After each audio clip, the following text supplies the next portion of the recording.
আসসালামু আলাইকুম ওরহমতুল্লাহি ওবারাকাতু। প্রিয় উপস্থিতি, আজকে হয়তো বাংলাদেশের আকাশে রমজানুল মুবারকের নতুন চাঁদ উদিত হবে।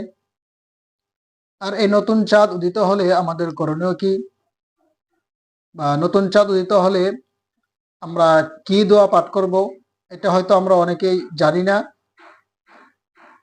অথবা জানলেও আমরা আমল করার চেষ্টা করি না।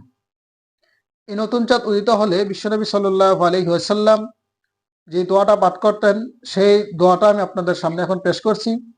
আর পেশ করছি আমার নতুন কিতাব, যে রমজান কোর্স নামে, যেটার মূল হলো শেখ মুতাকাল্লিমে ইসলাম আল্লামা ইলিয়াস গুম্মান হাফিজাহুল্লাহ। এটার অনুবাদ করছে হলো আমি। তো এটা আলহামদুলিল্লাহ সেফে এসেছে। কেউ চাইলে এই বইটা নিতে পারে। এই বইটার মধ্যে রমজান বিষয়ে এবং রমজান ছাড়াও কিছু সূরা শিখা, সূরা তর্জমা শিখা, এবং আরো বড় বৈশিষ্ট্য হলো এই বইটার মধ্যে প্রত্যেকটা সূরার পরে সরল অনুবাদ দেওয়ার পরে এটাকে আবার কবি মুহিব খানের প্রখ্যাত কাব্যগ্রন্থ, অর্থাৎ কাব্য কোরআনের যে কাব্য কবিতা আকারে যে কোরআন শরীফ তিনি অনুবাদ করেছেন, কাব্যানুবাদ, সেই কাব্যানুবাদ থেকে এখানে সংযুক্ত করা হয়েছে। তো কেউ চাইলে এটা পড়তে পারেন। তো এটার মধ্যে অনেক দোয়া আছে, অনেক শিখার আছে, জাকাতের বিষয় আছে, মানে মোট কথা আমাদের জীবনে চলার জন্য অনেক কিছু আছে, এখানে উল্লেখ করা হয়েছে। কেউ চাইলে এটা নিতে পারেন। আর এখন যে দোয়াটা পেশ করতেছি, সেই দোয়াটা হলো যেটা হাদিসের মধ্যে আসছে, যে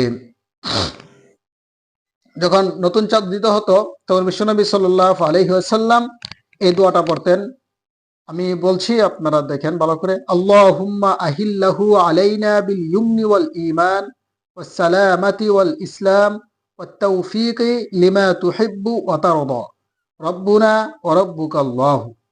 আবারও বলছি, আল্লাহুম্মা আহিল্লাহু আলাইনা বিল ইয়ুমনি ওয়াল ঈমান ওয়াস সালামাতি ওয়াল ইসলাম ওয়াত তাওফীকি লিমা তুহিব্বু ওয়া তারদা রব্বুনা ওয়া রাব্বুকাল্লাহ। অর্থাৎ, হে আল্লাহ, আমাদের উপর এই চাঁদ উদিত করুন বরকত ও ইমানের সাথে, শান্তি ও ইসলামের সাথে, এবং তৌফিক দান করুন সে বিষয়ে যা আপনি পছন্দ করেন এবং যার মধ্যে আপনার সন্তুষ্টি রয়েছে। হে চাঁদ, আমাদের ও তোমাদের রব হলো একমাত্র আল্লাহ। এটি এই হাদিসটি, এর একটা হাদিস। এই হাদিসটি বর্ণিত হয়েছে সহিহ ইবনে হিব্বানের 6711, জামে তিরমিজির 3451। তিরমিজি শরীফ হাদিসটি উল্লেখ করার পরে হাদিসটির কি শব্দের পরিবর্তন আছে, হাদিসটি হাসান পর্যায়ের।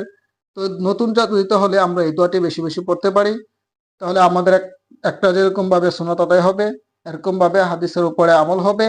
এরপরে এই চাঁদ দেখে আমরা যে দোয়া করলাম, আল্লাহ তাআলা যাতে আমাদের এই রমজানকে, আমাদের এই দোয়াগুলোকে কবুল করুন। ওমা তৌফিক